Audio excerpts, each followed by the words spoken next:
Kami tahu Engkau duluan yang memutuskan mencintai kami Tuhan. Engkau duluan yang memutuskan menjangkau kami, melawat kami. Bahkan sudah mati dan bangkit buat kami tak kala kami masih ada dalam dosa kami. Terima kasih untuk cinta-Mu yang tanpa syarat menerima kami apa adanya. Dan sekarang gantian kami mau belajar mengasihi Tuhan yang sudah lebih dulu mencintai kami. Kami putuskan untuk belajar membuka telinga kami terus lebih lebar untuk hati-Mu, untuk kebenaran-Mu, untuk firman-Mu. Ini hati kami tanami dengan benih firman-Mu yang kekal itu. Bahkan izinkan firman-Mu bertumbuh karena kami renungkan siang dan malam. Bahkan satu kali boleh berbuah karena kami lakukan dalam hidup kami. Berfirman di malam yang Kau berkati ini, karena ini salah satu tanda kami membuktikan kami belajar mencintai Tuhan yang sudah lebih dulu mencintai kami. Berkati firman-Mu, pastikan firman-Mu tidak kembali dengan sia-sia. Semua yang mendengarnya diubahkan, diperbaharui, dan dibawa makin serupa dengan Engkau ya Tuhan. Urapi hamba-Mu sebagai alat yang mestinya bukan apa-apa ini oleh anugerah-Mu, biar orang sesederhana ini boleh jadi alat kebesaran Tuhan buat jemaat yang hadir malam ini. Kami mau ketemu Tuhan, ketemu firman-Mu, dan pulang tidak lagi sama dengan waktu kami datang. Di dalam nama Yesus yang terima firman-Nya dengan antusias, katakan sama-sama, amin, amin. Silakan duduk saudara-saudara. Selamat malam semua, selamat beribadah dalam hadirat Tuhan yang saya yakin pasti memberkati kita. Ya, saya agak bingung mau khotbah apa, dari tadi di Solo saya merenungkan. Dan sementara menikmati pujian dan penyembahan yang ada sore ini, saya mau share tentang pengalaman yang belum lama ini, ya kami sekeluarga alami saudaraku. Jadi saya punya jadwal cukup kredit ya beberapa waktu ini, antar pulau, antar provinsi saudaraku. Saya tembus naik mobil, saya tembus naik pesawat, saya tembus naik kapal laut saudaraku. Karena sampai ke beberapa pulau yang ada. Bahkan beberapa waktu lagi saya dan istri akan ada di benua yang lain, saudaraku ya. Jadi cukup kredit. Makanya kemarin waktu pelayanan selesai di Sulawesi, seminggu di Sulawesi Utara dan Sulawesi Selatan, lalu kami landing kembali di Surabaya karena kami mau kembali ke Candi Ceto. Ya, dan setelah dari Candi Ceto kita balik ke Surabaya lagi untuk melayani beberapa acara dan balik ke Jakarta. Tapi saya lihat setelah balik ke Jakarta, saya harus berangkat lagi ke Pulau Rote. Jadi minggu yang lalu saya ada pelayanan di sekolah yang kami buka di Pulau Rote di Nusa Tenggara Timur. Lalu istri saya bilang ini baru pulang. Aku enggak ikut ya ke Rote ya, mungkin dia juga capek lihat ritme saya, saudara ya. Jadi dia bilang saya tak di Jakarta, kamu nanti selesai dari Rote, kita ketemuan di Surabaya. Ya sekaligus ada acara dengan Fakultas Teknik Industri UK Petra, di mana istri saya pernah menjadi mahasiswa tahun 1992, teman-teman angkatan pertamanya bikin reunian kemarin di Surabaya. Ya udah, kalau gitu saya ke Rote sendiri. Nanti selesai pelayanan di Rote hari Sabtu tanggal 26 Juli minggu yang lalu saya terbang ke Surabaya, kamu dari Jakarta ke Surabaya. Makanya gara-gara itu kami putuskan mobil yang kami bawa kemana-mana kemarin sebelum kami ke Rote, sebelum balik ke Jakarta kami tinggal di Surabaya. Karena cuma beberapa waktu terus ke Surabaya lagi gitu. Jadi saya terbang dari Jakarta ke Rote, Rote Surabaya, istri saya langsung Jakarta Surabaya. Mobilnya kami tinggal di saudara saya di Surabaya. Saya keluarga berasal dari Surabaya. Jadi tinggal kami pulang ke Jakarta naik pesawat. Seminggu kemudian saya berangkat ke Rote naik pesawat. Dan istri saya menyusul ke Surabaya. Kita ketemuan hari Sabtu yang lalu di Surabaya. Gitu saudaraku ritmenya. Nah pas kita pulang ke Jakarta naik pesawat. Mobil kami tinggal di Surabaya. Kami udah hati-hati. Jangan sampai ada yang ketinggalan. Jadi semua yang ada di mobil yang harus kami bawa ke Jakarta, kami pastikan jangan ada yang ketinggalan. Dan satu persatu sudah dicek dengan baiknya, ternyata tetap ada yang ketinggalan. Dan yang ketinggalan cukup fatal. Kunci rumah kita di Jakarta yang ketinggalan.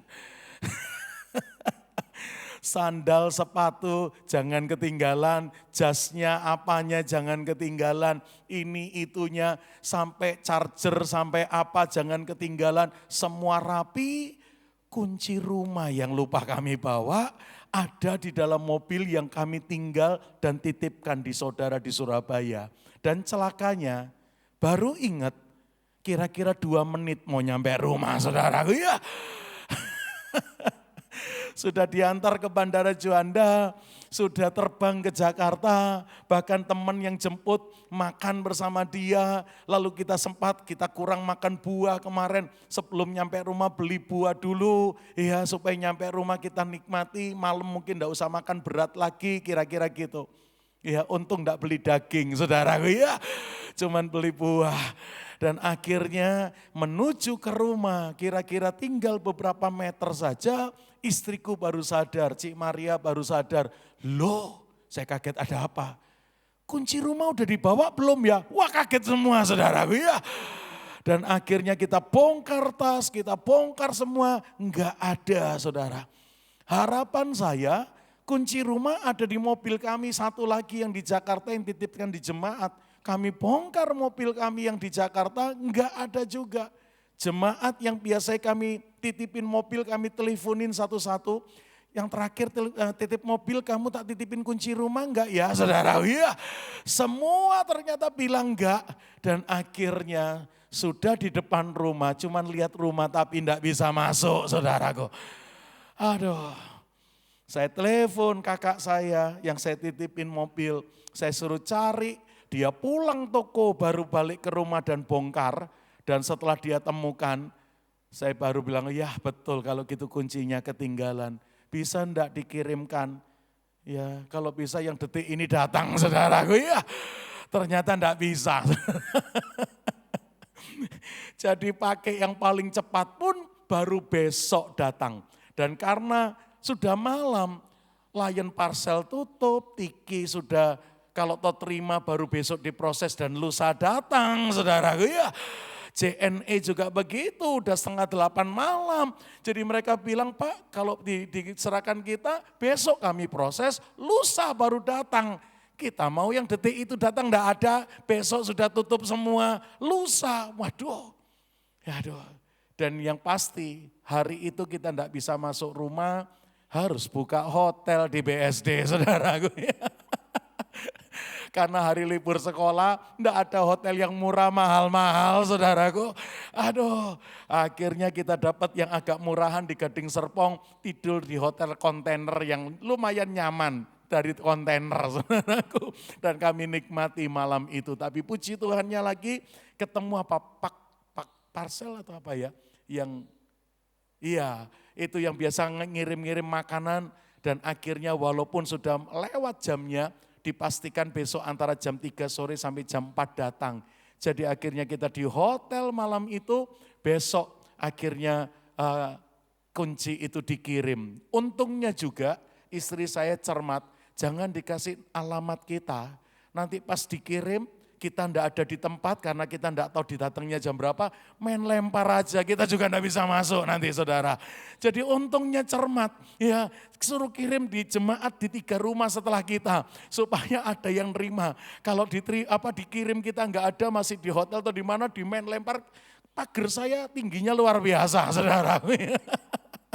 Nanti enggak bisa masuk dan akhirnya titip jemaat yang 3 rumah dari kita. Peristiwa ini membuat jadi pelajaran buat saya. Ya, jangan kehilangan kunci, saudara. Jangan kelupaan kunci, jangan ketinggalan kunci, apalagi hilang, jangan. Ya, apalagi ada ayat, Tuhan juga sudah memberikan kita gerejanya, kunci kerajaannya kepada gereja. Coba kita baca, pastikan jangan kelupaan, pastikan jangan ketinggalan kuncinya, apalagi sampai hilang saudaraku ya. Nanti nggak bisa dipakai untuk membuka rencana Allah yang lebih luar biasa lagi. Itu ayatnya ada di Matius 16. Ya namanya pengkhotbah ngalamin apapun jadi khotbah saudaraku ya. Mari kita lihat Matius 16 itu. Ayat yang ke-18 dan ayatnya yang ke-19. Dan aku pun berkata kepadamu, engkau adalah Petrus, dan di atas batu karang ini aku akan mendirikan jemaatku atau gerejaku, dan alam maut tidak akan menguasainya. Kepadamu, hai gerejaku, hai jemaatku, akan kuberikan apa? Kunci kerajaan sorga. Apa yang kau ikat di dunia ini akan terikat di sorga. Dan apa yang kau lepaskan di dunia ini akan terlepas di sorga. Wow, Tuhan memberikan kepada Anda dan saya yang adalah gerejanya. Kalau saya nyebut gereja, saya tidak bicara tentang bangunan. Saya tidak bicara tentang merek dan denominasi tertentu. Ini bicara tentang kita. Kemarin siang saya cerita di sini. Tuhan lebih tertarik menampakkan dirinya yang hidup dan bangkit dari maut kepada gereja yang Dia buat. Bukan gereja yang manusia buat, saudaraku. Ini ayat buat Anda dan saya. I give you the key. Kingdom key, kunci kerajaanku aku berikan kepadamu, hai jemaatku, hai gerejaku. Sampai apa yang kau buka di bumi, terbuka di sorga. Apa yang kau tutup di bumi, tertutup di sorga. Apa yang kau ikat di bumi, terikat di sorga. Apa yang kau lepas di bumi, terlepas di sorga. Ini kunci bicara Tuhan berikan kuasa kepada Anda dan saya.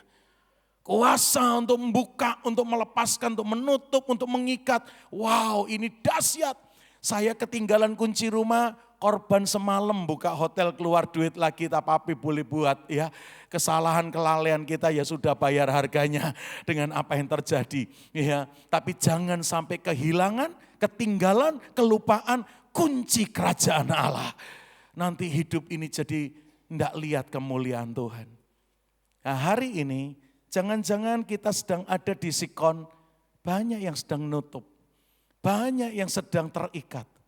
Saya berdoa malam ini kunci itu kembali ada di tangan kita. Dan mari kita pakai untuk kembali memuliakan nama Tuhan. Lewat kunci kuasa yang Tuhan berikan kepada kita. Barangkali ada yang sedang kayak saya kemarin udah nyampe rumah, tapi tidak bisa buka, saudaraku ya. Aduh, itu lihat rumah kayak lihat... Kayak nyari rumah kontrakan, saudaraku ya. Aduh, ini rumah saya tapi kok enggak bisa masuk gara-gara kuncinya ketinggalan. Gara-gara kuncinya kelupaan di Surabaya. Gara-gara kuncinya enggak ada. Jangan sampai hari ini saudara juga sedang ada di sikon. Sedang ngadapin ini, sedang ngadapin itu. Sudah dikit, udah di depan mata. Tapi kunci kerajaannya hilang, saudaraku. Kunci kerajaannya kelupaan, kunci kerajaannya ketinggalan. Saya berdoa malam ini, kunci itu kembali ada di tangan kita. Pak, kunci kerajaan yang Dia berikan buat kita gerejanya khususnya untuk nembus apa-apa yang tertutup itu apa toh Pak? Apa Pak kuncinya? Saya punya perenungan singkat saja, hanya 2 kunci yang Tuhan berikan buat kita. Kunci kerajaannya dalam 2 bentuk. Yang pertama, saya temukan di Yakobus 5 ayat yang ke-16. Saudara pasti kenal ayat ini.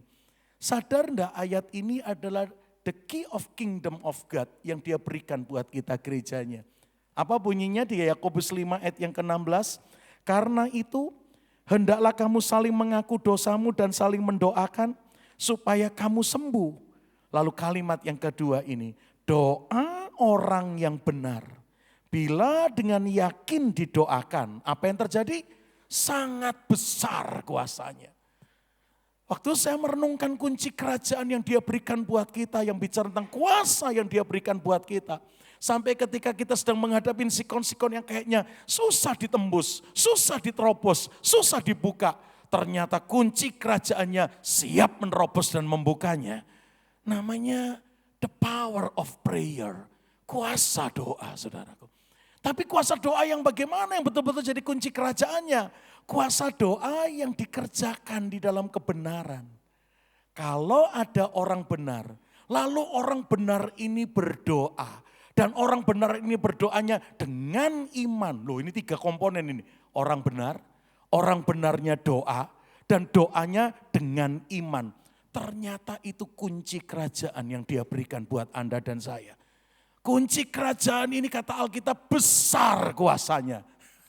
Sampai yang kau pikir nggak bisa kau terobos. Sampai yang kita pikir nggak bisa kita masuki. Bisa dibuka dan diterobos dengan jadi orang benar yang berdoa, dan orang benar yang berdoa dengan iman, saudaraku. 3 ini jangan dibuang, komponen 3 ini. Kadang-kadang cuma modal iman, tapi nggak jadi orang benar, kalah nanti. Itu tadi pagi saya khotbahkan di Solo. Kalah dengan Filistin, mati 4.000 orang, lalu orang-orang Israel bilang, lupa bawa tabut, saudara. Ya.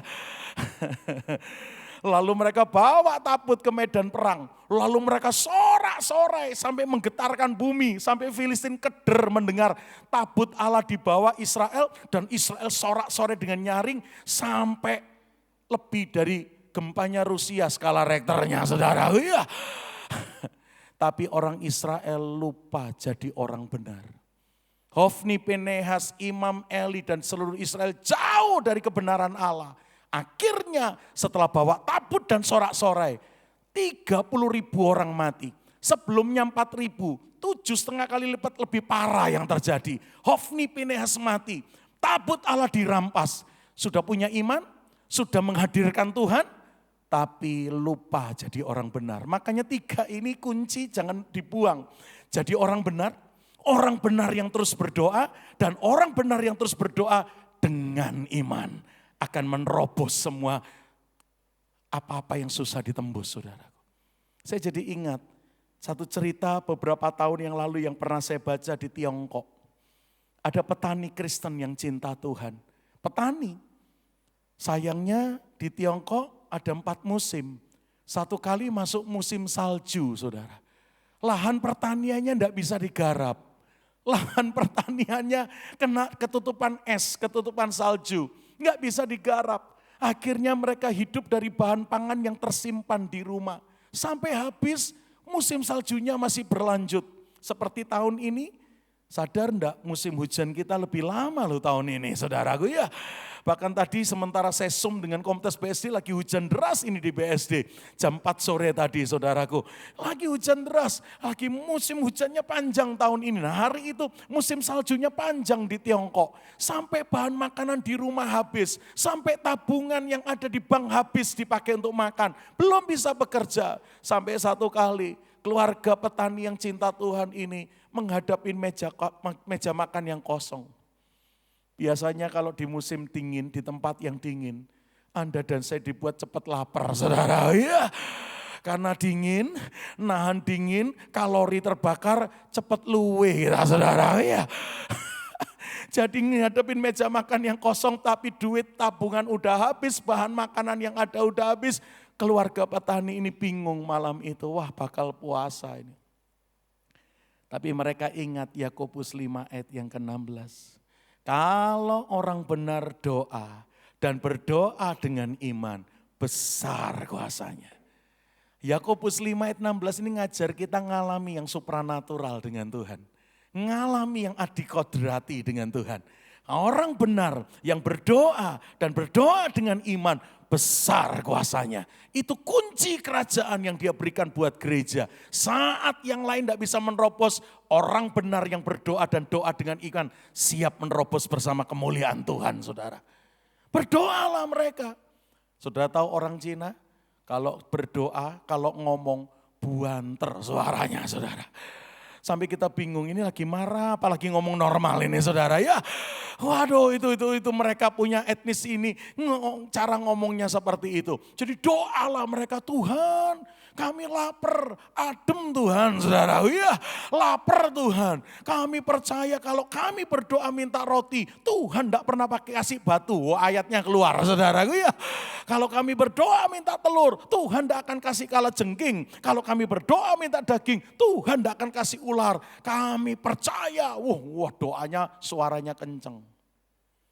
Dan waktu ditutup dengan kata, kami percaya berkat-Mu tidak terlambat buat kami. Enggak tahu caranya, kami percaya Tuhan pasti menyediakan dan menjawab doa kami. Begitu amin. Ada sesuatu dari luar yang dilempar masuk ke dalam rumah mereka. Sampai yang pertama mereka lihat siapa ini, ngelempar apa itu? Orang itu ngelempar apa? Siapa orang itu? Keluarlah mereka Dan orang itu udah lari terbirit-birit. Jadi enggak terlalu dilihat siapa orang itu, baru lihat apa yang dilempar. Ternyata yang dilempar masuk ke rumahnya.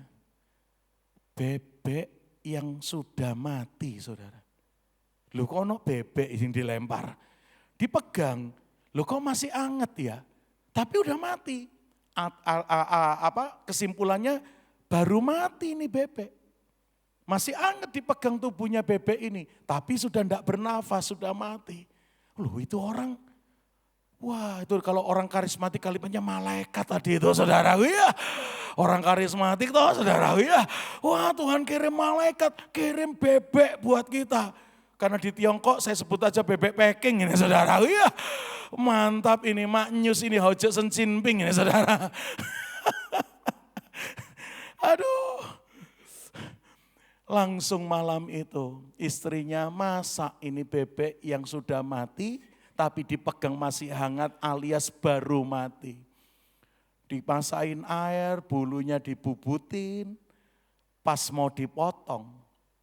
Motong bagian leher bebek ini, pisau yang mereka punya, orang Jawa bilang ndak tedas saudara. Iya.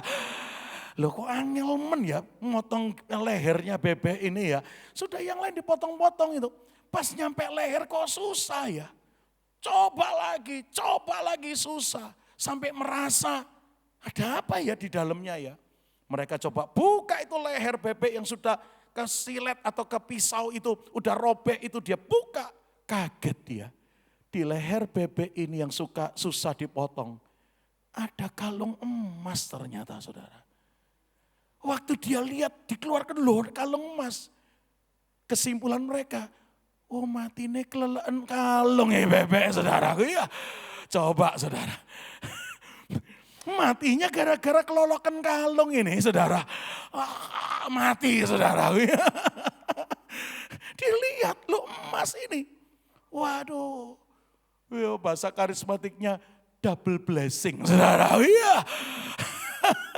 Tuhan kirim bebeknya untuk masalah wetengku saudara. Ya, dia kirim kalung emasnya untuk masalah tabunganku di musim kering dan musim salju seperti ini. Wah, malam itu mereka ngalami glory, langsung dimasak, langsung jadi makanan bebek Peking, kulitnya jadi lumpia.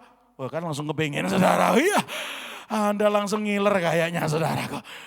Aduh dimasak. Dan mereka sekeluarga makan dengan penuh syukur. Dahsyat kau Tuhan. Betul-betul orang benar yang berdoa dan doa dengan iman. Besar kuasanya. Tapi yang saya suka dari cerita ini tidak berhenti malam itu. Besok pagi terdengar kabar yang menggemparkan di daerah rekan petani ini tinggal. Berita yang menggemparkan yang terjadi besok pagi adalah orang kaya di daerah itu terdengar kabar memecat semua ART-nya, saudara. Orang kaya di daerah itu memecat semua pekerja di rumahnya dan ditanya kenapa semua pekerjanya dipecat.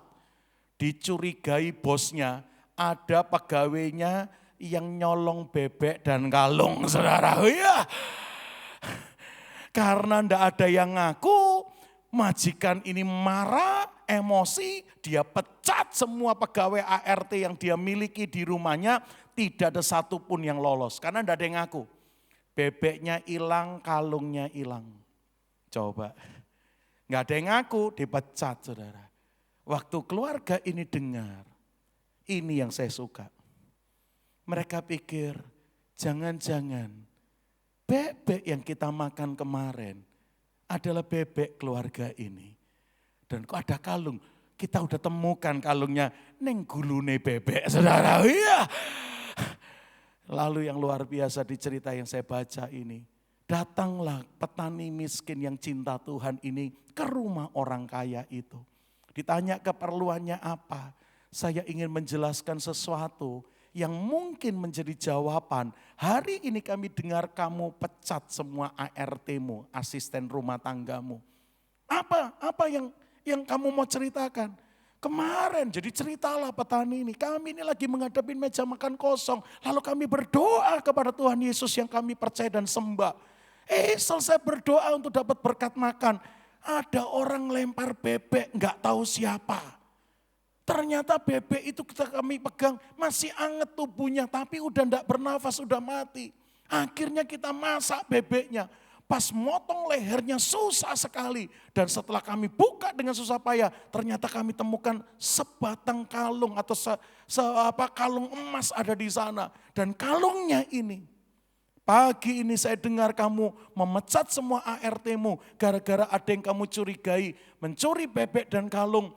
Coba dicek apakah ini kalung yang kamu hilang itu. Ternyata benar saudara. Betul itu kalung kami. Ya ini yang saya cari. Waduh, ternyata ada di lehernya bebek. Iyalah bebeknya sudah di sini saudara. Iya, bebeknya udah kami malam. Ini tinggal kalungnya saja.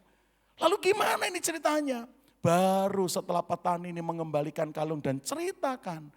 Ada salah satu ART yang cerita, Pak, saya yang kemarin ngelempar bebek itu ke rumahmu. Jadi ceritanya gini, pegawai yang disuruh ngopeni bebek, saudara, ya. Yang satu bagian ngepel, satu bagian setrika, satu bagian belanja, satu khusus ngopeni ngerawat bebek, saudaraku. Ternyata pelayan yang ngerawat bebek ini satu kali kaget lihat bebek majikannya udah koma, saudara, ya.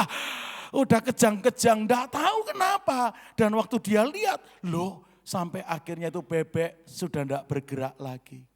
Terus karyawan ini bilang, Pak, saya takut Anda marah. Salah satu bebekmu yang kau tugaskan saya pelihara atau rawat mati kemarin sore. Saya enggak tahu kenapa. Keloloan kalung saudara ya. Saya takut Bapak marah. Lalu saya putar otak enaknya gimana.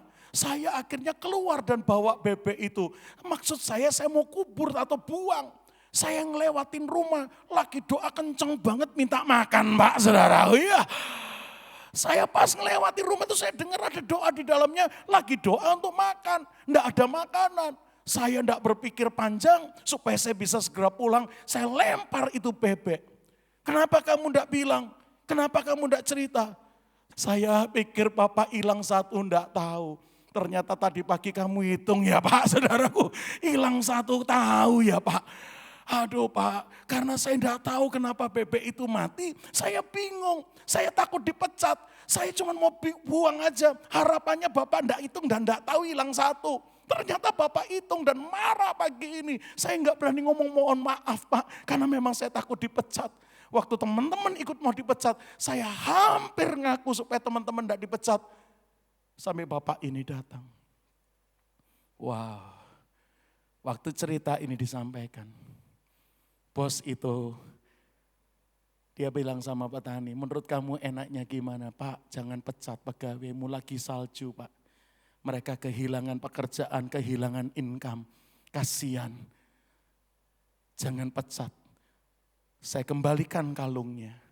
Dan nanti kalau saya sudah bisa bertani, saya bayar bebekmu yang sudah kami makan semalam. Dan ini orang kaya terharu lihat petani yang cinta Tuhan ini punya attitude yang baik, saudara. Punya karakter yang baik. Makanya cerita ini membuka saya melihat selain jadi orang benar yang berdoa dan punya iman, kunci kerajaan yang dia berikan kepada gereja, jangan lupa gereja mesti bangun attitude dan karakter yang baik. Itu kunci kerajaan yang dia berikan untuk bukan adikodrati yang natural. Saya hari ini cerita dua, yang satu doa orang benar. Orang benar yang berdoa dengan iman, yang supranatural bisa terjadi. Tapi cara kerja Tuhan selain supranatural, dia juga suka bekerja dengan cara yang sangat natural. Dengan cara yang sangat alami. Waktu orang-orang lapar, Yesus bisa doakan mendadak warak, saudara. Iya. Mendadak tahu-tahu proteinnya terisi, gizinya terisi, bisa. Enggak ada yang mustahil buat Tuhan. Tapi caranya kasih mereka makan. Tuhan cuma punya 200 dinar enggak cukup. Coba cari lagi ada apa lagi. Ada 5 roti 2 ikan. Oke, sini. saya mau beri mereka. Enggak pakai adikodrati mendadak kenyang, enggak pakai gitu saudara. Ya, tetap disuruh ngasih makan. Makanya saya mempercayai cara Tuhan bekerja. Bukan cuma adikodrati, beberapa caranya lewat cara yang natural. Dan kunci yang dia berikan lewat cara yang natural adalah bangun attitude yang baik saudara. Bangun karakter yang baik. Saya jadi diingatkan cerita Lazarus dibangkitkan di kitab Injil Yohanes pasalnya yang ke-11. Bapak Ibu ingat ya cerita itu ya. Waktu sakit, Marta Maria memberi kabar gurunya kalau adik kami, saudara kami yang kau kasihi sakit keras. Tapi ternyata Yesus enggak datang. Setelah terima WA-nya Marta dan Maria, contreng 2 sudah dibaca saudara. Ya. Tapi enggak segera datang. Datang-datang, Lazarus sudah 4 hari dimakamkan. Dan waktu Yesus tiba, Marta duluan yang ketemu. Nanti dibaca ya Yohanes 11 ya. Waktu Marta ketemu Yesus di ujung kota Betania, kalimatnya Marta, Guru, coba kamu datang kemarin saya yakin saudaraku enggak mati. Sekarang sudah dikubur, sudah 4 hari dikubur. Marta, percayalah saudaramu enggak akan mati. Bukankah aku kebangkitan dan hidup? Saudaramu akan bangkit, siap Guru. Tapi ya enggak sekarang, udah jadi jenazah. Mambu saudara, iya 4 hari. Nanti akhir zaman dibangkitkan. Enggak Marta, kalau aku ini adalah kehidupan, saudaramu bisa bangkit. Itu Marta ketemu Yesus, Yesus cenderung jengkel ngobrol dengan Marta saudara. Karena rupanya Marta seperti menyalahkan, kemarin kemana aja kok baru datang sekarang saudara. Kira-kira gitu intonasinya, auranya, atmosfernya. Dan akhirnya selesai ngomong dengan Yesus, Marta pulang memberitahu saudaranya Maria, Guru datang tuh. Maria langsung keluar. Dan bedanya, begitu Maria ketemu gurunya, sebelum ngomong A, sebelum ngomong B, kata Alkitab, dia tersungkur dulu. Dia sujud dulu. Itu bahasa tubuh mau ngomong gini, aku enggak menyalahkan engkau baru datang sekarang. Kemarin sibuk banget ya Guru. Kemarin banyak acara yang enggak bisa di-cancel ya. Sampai Guru baru datang sekarang. Dengan sujudnya Maria, Maria cuma mau ngomong, terima kasih masih datang hari ini. Terima kasih masih menyempatkan nengok kami hari ini. Walaupun sudah lewat dan saudaraku sudah dikubur. Dengan sujudnya Maria ini, Alkitab katakan, maka masgiullah hati Yesus. Ibahlah hati Tuhan. Enggak disebut Maria doa, sujud itu bahasa attitude itu. Aku enggak nyalakan engkau baru datang sekarang. Mungkin kemarin sibuk banget ya Guru, sampai enggak bisa ngensel dan enggak bisa datang. Terima kasih hari ini masih bisa sowan dan kunjungin kami. Dia sujud itu langsung jamah hatinya Tuhan. Ini cara natural ini, sekaligus jadi supranatural akhirnya saudaraku ya. Ini gereja mesti diajar. Kalau enggak kita ngawang terus ini minta yang adikodrati terus saudaraku. Sampai lupa punya attitude yang baik. Itu petani di Tiongkok yang tadi saya ceritakan. Ceritanya yang saya baca. Attitude-nya keren. Dia enggak bilang begini. Biarin mereka dipecat. Kita punya emas saudara. Ya, no. Dia kembalikan. Dan dia minta please Pak. Jangan pecat pegawaimu. Saljunya masih panjang. Kasihan kalau mereka enggak punya income. Please Pak. Dan bebekmu yang kami makan. Kami siap bayar pada waktunya ya Pak. Dan gara-gara itu. Majikan yang kaya ini. Malah angkat petani tadi. Jadi kepala untuk semua ART yang dia punya. Kepala OB, saudara. Iya. Di cerita itu akhirnya dia diangkat bekerja di orang kaya ini. Membawai semua karyawan yang ada. Karena menurut majikan ini gara-gara petani ini punya etikat yang baik. Dia tidak jadi memecat karyawan yang ada. Termasuk yang bagian tugas melihara bebek yang sekarat kemarin saudara. Iya. Akhirnya terselamatkan. Attitude itu, karakter itu. Kunci kerajaan yang diberikan kepada gereja dan gereja mesti pakai. Bukankah hari-hari ini banyak gereja Tuhan, hamba Tuhan kehilangan attitude ini. Kehilangan karakter ini. Kehilangan value kerajaan sorga yang penuh dengan kebaikan ini. Coba saudara, di tengah si kondak muda, pendeta tukang todong perpuluhan, saudara ya. Aduh, enggak punya sense of crisis yang baik. Di sikon yang enggak baik, iya, lagi ngunjungin jemaat sakit, tahu-tahu bilang, sudah bayar perpuluhan enggak kemarin, makanya sakit hari ini. Cara-caranya kurang etis, cara-caranya kurang baik. Saya belajar hari-hari ini, selain yang supranatural, Tuhan berapa kali suka kerja dengan cara yang natural. Tapi karena bersama Dia, yang natural pun endingnya tetap adikodrati, saudaraku. Itu sujudnya Maria sederhana. Guru, aku enggak nyalakan engkau baru datang sekarang, mungkin repot banget kemarin. Thank you ya guru masih mau datang. Sujudnya Maria itu bikin Yesus langsung menangislah Yesus.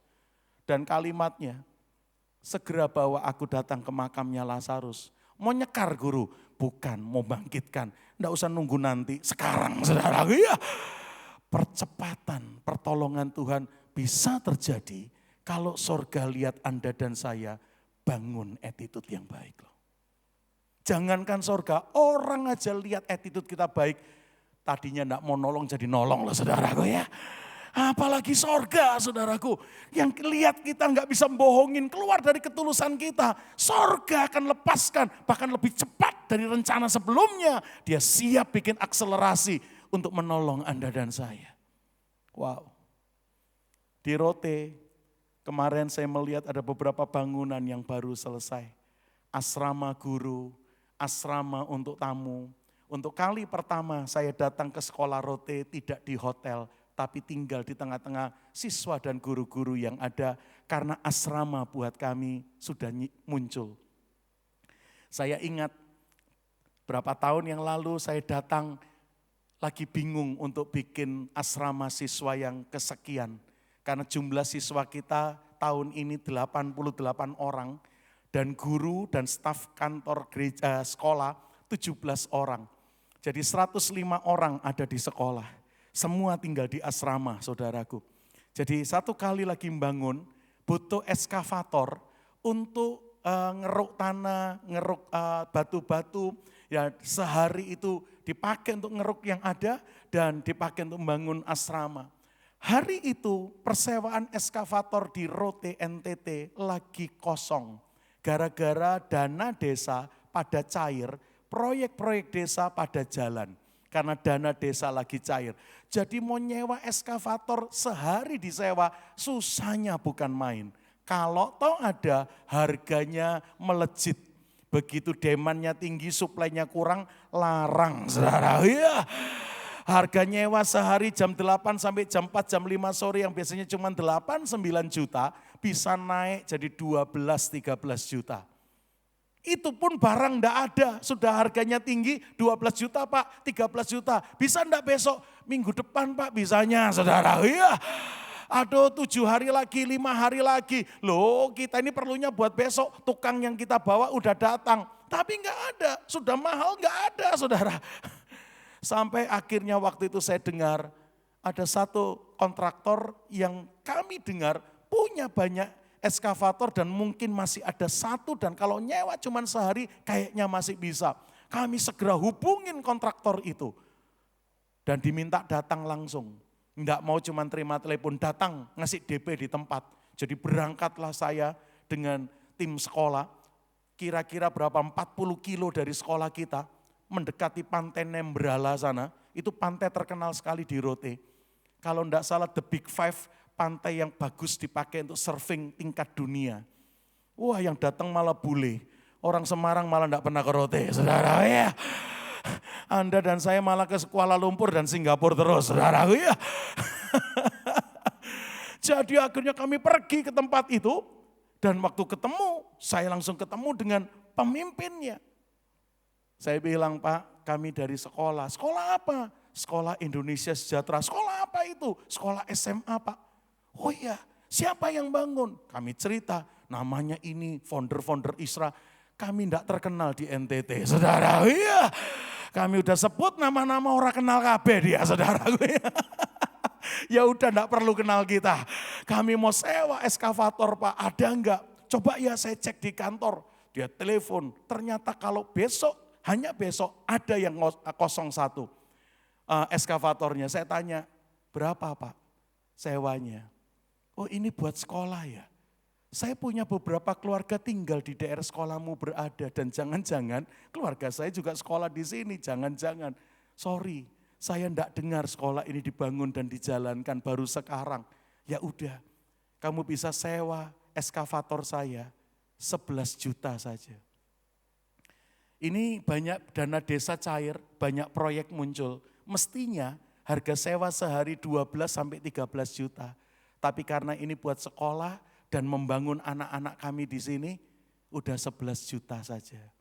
Waduh saya bilang, Pak terima kasih, tapi jangan begitu, saya jadi enggak enak. Kalau memang harganya 12-13 enggak apa-apa, pokok ada Pak, besok sehari kami sewa, kami bayar segitu aja enggak apa-apa. Jangan dikurangi, nanti Bapak rugi. Waktu saya jelaskan itu dia bingung. Orang lain minta diskon, ini didiskon kok enggak mau saudaraku ya. Dia bingung saudaraku ya. Enggak apa-apa. Untuk sekolah kok, untuk anak-anak kita kok enggak apa-apa. Sudah 11 juta aja. Saya belum ngomong lebih lanjut, rekan saya, sekretaris ISRA namanya Pak Brilianto. Dia bilang gini, Pak terima kasih loh sudah dikasih harga spesial buat kami. Saya minta waktu 1-2 jam ya Pak. Langsung saya tanya, minta waktu buat apa Brili? Rapat Kopram saudara, ya. Saya tak ngubungin bendahara ISRA, bagi BPH ISRA, ketua ISRA, tak ngesum sebentar saudara, ya. Karena aku cuma bawa 9 juta kok. Kalau 11 berarti kurang 2, mesti rapat. Karena dana atau bendahara baru keluar uang, kalau ada 2 yang ACC, saudara, ya. Itu yang bikin saya tidak suka organisasi, ribet saudara, ya. Saya lebih milih jadi organisme, saya menghindari organisasi. Itu saya, jangan dicontoh saudaraku ya. Karena waduh, kamu rapat 1-2 jam, ono sing nyewo hilang iki eskavator saudaraku ya.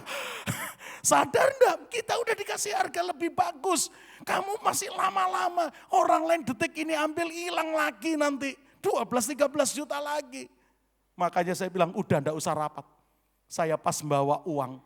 Saya aja yang ngasih DP-nya, yang kekurangannya. Kamu transfer 9 jutamu, saya kasih ini 2 jutanya jadi DP. Karena Bapak ini minta 11. Bahkan akhirnya, yang saya keluarkan dari dompet, yang saya lihat, aku bawa cukup banyak, kalau enggak lebih dari 2 juta.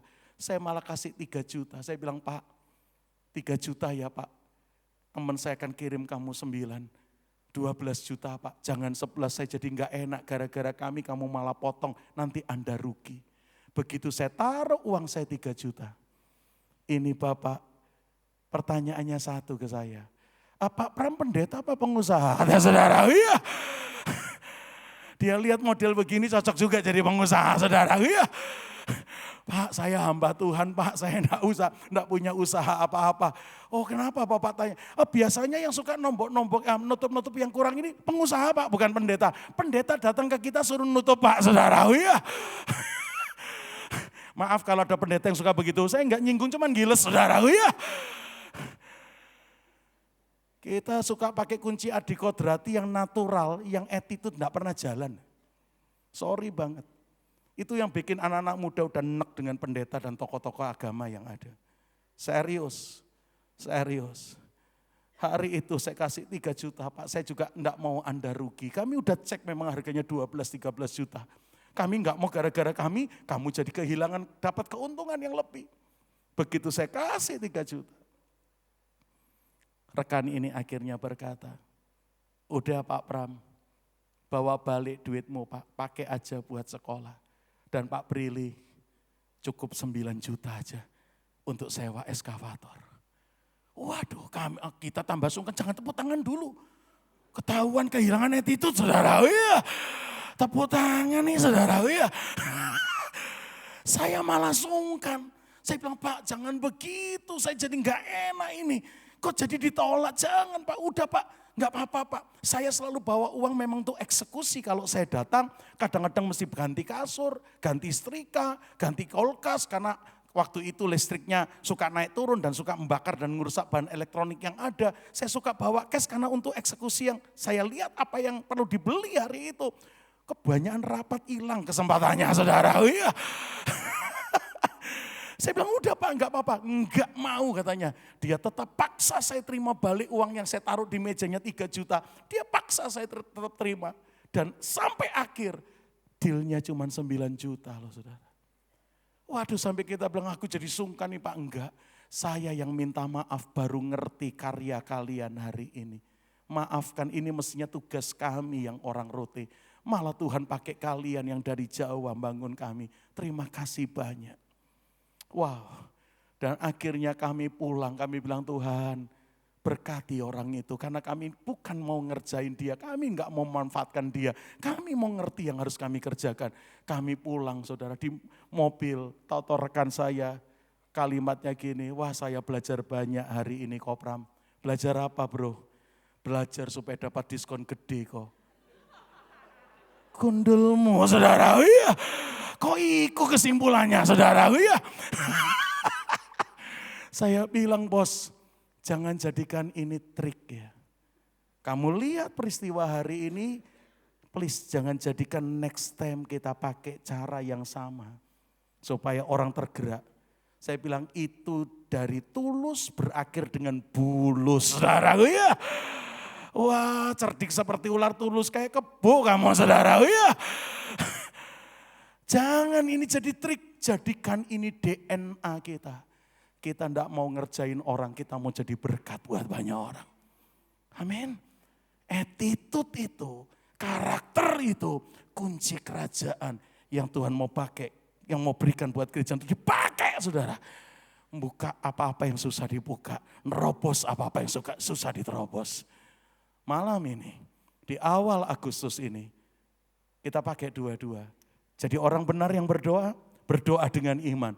Sesuatu yang adikodrati siap Tuhan lepaskan. Tapi selain yang supranatural, ada yang natural. Bangun attitude yang baik dan benar. Bangun karakter yang baik dan benar. Itu kunci kerajaan yang diberikan buat gereja kayak Maria. Sampai Yesus bilang, cepat bawa aku ke makam Lazarus, aku segera bangkitkan dia. Menangislah Yesus, maskiulah hatinya. Disentuh, bukan doa puasa yang menyentuhnya. Bukan pujian penyembahan semalam suntuk yang menyentuhnya. Attitude yang keren yang dipasang umatnya. Nyentuh hadirat surga. Bangkit berdiri yuk, bangkit berdiri yuk. Apa yang sekarang sedang menutup, apa yang sekarang sedang susah diterobos. Malam ini terima kembali kunci kerajaannya buat kita. Kunci F. Malam ini kita terima kembali yuk kunci kerajaan aku berikan kepadamu. Kita pikir kunci kerajaan kuasa apa ini? Saya merenungkan ada 2 hal, adikodrati dan yang natural. Semua harus kita kerjakan dengan baik dan benar saudaraku. Saya percaya Tuhan siap buka jalan buat kita. Malam ini Tuhan kami mau pulang dengan kunci yang Tuhan kembali letakkan di tangan kami. Kami mau terobos dengan doa. Kami mau terobos dengan kebenaran-Mu. Kami mau terobos dengan iman. Dan dengan attitude yang keren Tuhan. Tuhan sanggup buka jalan. Bagi semua yang percaya janji.